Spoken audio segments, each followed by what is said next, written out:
The sight of rust on U.S. Navy ships compared to the pristine appearance of Chinese warships has sparked questions and debate. At first glance, it may appear as though U.S. Navy ships are neglected, but there's much more behind the surface. The visible rust on U.S. Navy vessels is largely due to their heavy operational tempo and extended time at sea. U.S. warships are often deployed for months or even years, traveling through diverse and challenging maritime environments worldwide. This constant exposure to salt water, humidity, and other harsh elements takes a toll on the ship's surfaces, leading to visible wear and rust. In contrast, many Chinese warships are newer and spend more time close to home, where maintenance facilities are readily accessible.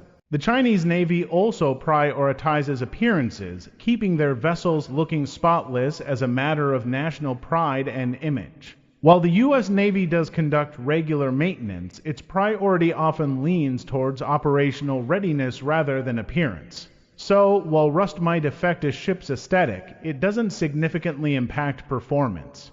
However, the U.S. Navy does have ongoing programs to address corrosion and extend the life of its ships, including periodic dry docking and refurbishing efforts. The difference ultimately comes down to contrasting priorities. The U.S. Navy emphasizes mission readiness and endurance across the globe, while the Chinese Navy has the advantage of shorter, controlled deployments. The rust on U.S. ships might be a minor downside, but it speaks to their constant activity and readiness to respond anywhere in the world at a moment's notice.